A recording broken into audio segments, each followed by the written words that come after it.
Yeni Wahid. Halo Yen. Halo semuanya, apa kabar? Hai Mbak Yen. Kabar nih. Iya, katanya kalau dengar-dengar ceritanya WW Mbak Yeni, katanya Mbak Yeni yang bisikin Gus Dur atau njorokin Wimar gitu masuk ke istana gitu, dan termasuk yang komunikasi dengan Wimar untuk bisa di-assess sama Gus Dur waktu itu. Itu cerita belakang layarnya. Nah, kita pengen denger cerita Mbak Yeni end to end lah tentang Wimar gitu ya. Iya. Gimana Mbak Yeni? Tapi sebelum kita ngomong soal itu ya, saya mau nyampein ini dulu, kesan. Bukan kesan sih, pesan gitu ya. Saya WA-WA-an dengan salah satu sahabat Wimar juga, namanya Greg Barton. Oke, Pak Australia, Pak Greg ya. Dan dia, waktu saya kabarin bahwa Wimar passed away, ini WA dia ya. Saya ingin membaginya dengan kita semua, supaya bisa juga mengingat, mengilustrasikan betapa banyak sekali orang yang kehilangan dia, bukan cuma orang Indonesia, kira-kira gitu. Jadi kata Greg, very very sad news. 75 seems much too young. I'm grateful for the fact he was able to recover from previous illnesses and go on to have many happy and productive years. But I wish that he had more time yet. I am thankful that we were able to spend the last 20 plus years with him and get to know him well. But I wish that there was more time. Sambil emotikonnya sedih-sedih gitu. Dari situ kan kehilangan yang dirasakan oleh teman-temannya Wimar di Indonesia, keluarganya dan teman-temannya, ternyata bukan cuma kita rasakan, tapi dirasakan oleh banyak orang. Bukan cuma Greg saja yang merasakan gitu. Saya banyak sekali exchange teks dengan teman-teman Wimar yang lain yang warga negara asing gitu ya, atau orang asing. Salah satu yang lainnya namanya Dennis Severnan juga sama, sedih gitu, emotikonnya sedih banget gitu. Dan Dennis bilang mungkin dia lagi ngopi sama your dad in heaven, gitu-gitulah. Jadi dari situ bisa terlihat bahwa Wimar adalah sosok yang betul-betul memberikan impact ke banyak orang, memberikan kesan yang positif ke banyak orang, impression yang luar biasa ke banyak orang, termasuk saya.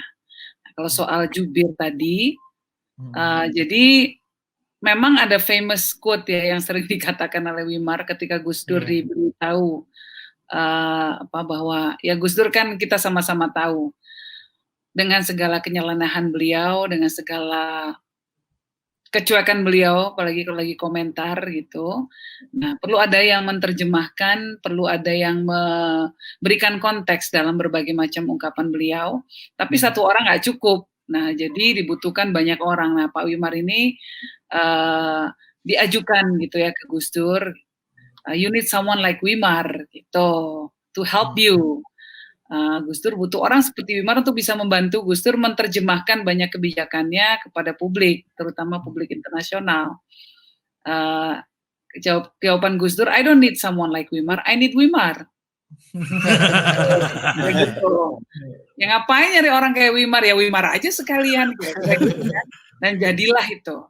Dan dari situ memang kemudian terlihat lihat saya sedih melihatnya dua hal, sedih karena Wimar ya WW sedih banget melihat dia, he looks so happy, dan inilah image yang akan selalu melekat gitu ya dalam hati saya, dalam kenangan saya, his smiling face, di personality-nya yang very larger than life, rambut keritingnya, semua hal tentang WW, ketawanya, lalu kemudian ketika WW kalau ngeliat saya dari jauh udah bilang ya nih, udah kayak seneng aja gitu, kayak dinanti-nanti banget, ditunggu-tunggu banget. Dan memang dari foto itu kelihatan bahwa we're good friends. Terlepas dari WW adalah jubirnya Gus Dur, tapi saya punya personal relationship sebagai good friends dengan WW. Kebetulan waktu itu kita sama-sama ya harus mengarungi kehidupan sebagai orang-orang yang WW baru ditinggal Bu Sufat kalau nggak salah dalam foto itu. Saya sendiri juga mencari cinta waktu itu tahapannya gitu. Jadi kita menjadi teman yang saling menguatkan. Teman yang saling menguatkan dalam ini kita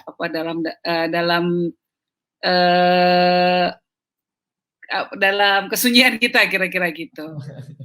Ya, foto itu bikin sedih juga karena di situ saya kurus banget ya.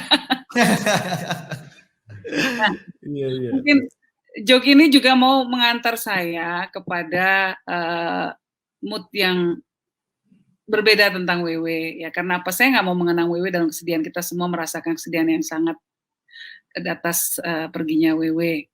Tapi pribadi WW yang begitu penuh keriang gembiraan, dia pribadi yang sangat ceria gitu ya, dan optimis. Yang selalu saya ingat tentang WW adalah dia orang yang optimis, dia orang yang bisa melihat banyak hal ya, banyak perspektif berbeda-beda gitu ya, dan dia nakal. WW itu kan nakal cara pandangnya. Ya, dan jahilnya ada gitu kan. Nah itu yang saya kenang mengenai WW. Tapi ada juga cerita lucu tentang WW.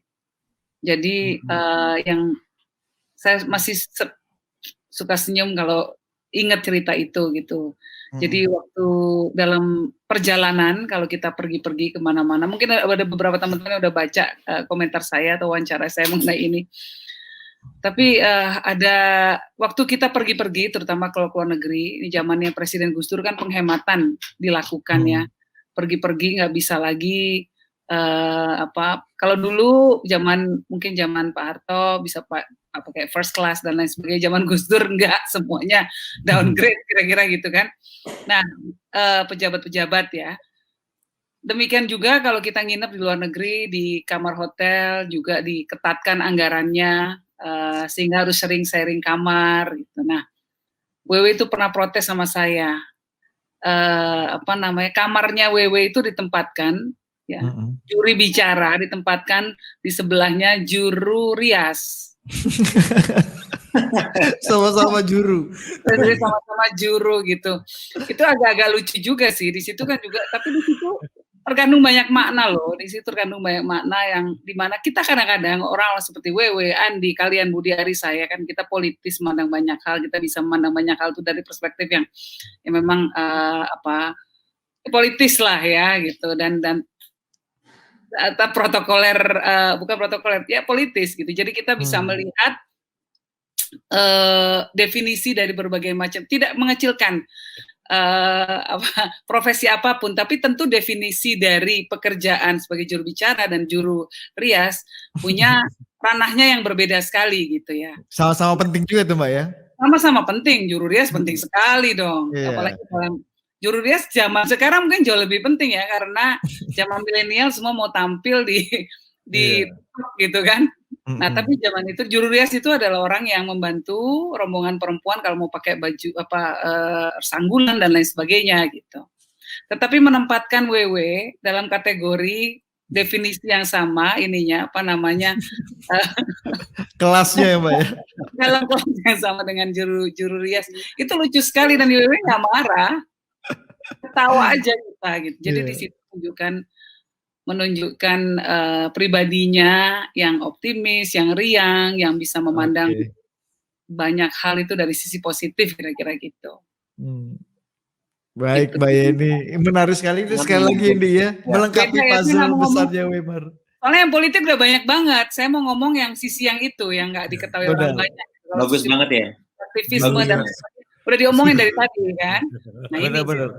Jangan-jangan sebelah juru rias dia satu kamar juga, atau sebelahan kamar sama juru ketik sama juru lampu juga. Juru masak gitu kan. Juru masak. Oke, thank you Mbak Wewe. Mbak Wewe lagi Mbak Yeni. Saking udah melekatnya dia nggak mau dipanggil ini kan, Mas atau Pak, jadi panggilnya Wewe aja. Thank you Mbak Yeni. Wewe dulu kan. Iya benar. Iya. Thank you Mbak Yeni, testimoni dan penjelasannya melengkapi puzzle dari Wimar. Sehat-sehat ya. Iya sama-sama. Oke, nah Di, ini menarik Di, karena masih ada beberapa lagi akan kita ambil testimoninya, tapi salah satu karya monumental WW biasanya kan Iya. itu tulisan-tulisan tadi yang Kang Maman bukukan Iya. segala macam itu kan tulisan WW sendiri.